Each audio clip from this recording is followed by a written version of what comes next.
मयूरभंज जिला राजगोविंदपुर थाना तोटापड़ा डाक्तरखाना अभिनव भाव सुनाहार चोरी होइछि। रोगी साजी चिकित्सा पई आसी महिला फार्मासिस्ट बेकरू दुई जन युवक सुनाहार लुटि नहीं। मिलिथिबा सूचना अनुसार रविवार संध्या समय दुई जन युवक रोगी साजी तोटापड़ा डाक्तरखाना को आसी महिला फार्मासिस्ट संजुराणी साहू को कहिथिले जे आम उपरे गछ डाल पड़ी हाथ छिड़ी जाइछि, टिके देखंतु। तेबे रविवार संध्या समय पवन सांग को वर्षा हेउथबा कारणरू डाक्तरखाना रे मध्य विद्युत नथिला। तेणु फार्मासिस्ट संजुराणी संगे संगे डाक्तरखाना रे चिकित्सा आरंभ करिबा पई जाउथबा समय प्रथमे जने युवक फार्मासिस्ट बेकरू सुनाहार छिंडाई दौड़ी पळाइथिला। परे अन्य जने मध्य सेठारु दौड़ी पळाइथिला।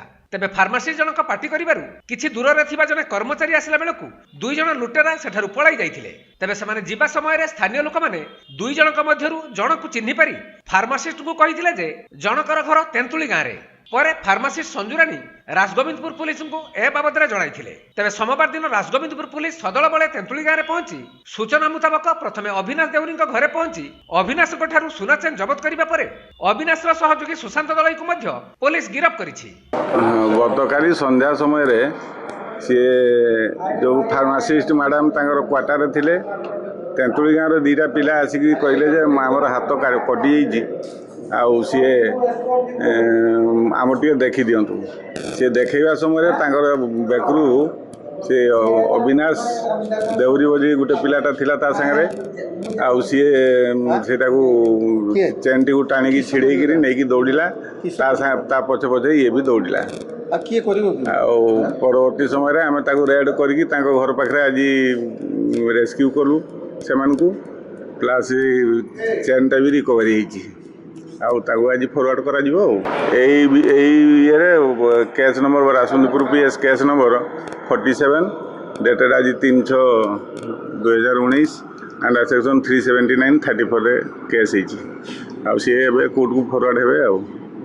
अन्य पक्षरे एही दुई जन युवक पुलिस निकटरे सुनाहार चोरी करिथिबा कथा स्वीकार करिसंती। तेबे चिकित्सा बहानारे महिला फार्मासिस्ट संजुराणी साहू ठारू अभिनव भावे सुनाहार लुट घटना एबे चर्चार विषय पलटिछि।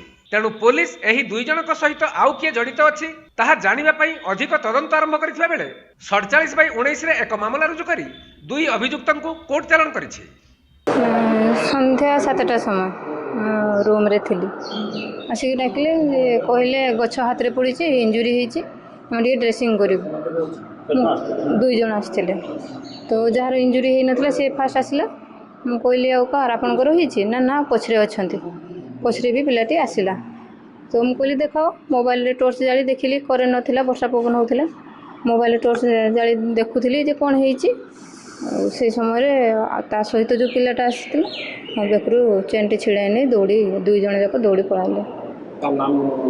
जो इंजुरी जी ही आसीला चिन्ही बहुत थर हॉस्पिटल आसी नाम सुशांत दलाई तेंतुली गाँ घर। हाँ मु सांगे सांगे जाइए थाना रे अभियोग कली। हाँ दरापुर जाइछंती थाना वाला जाई नहीं आसछंती थाना को। मयूरभंज जिला मुरडारू अविनाश महांती रिपोर्ट कोणार्क लाइव।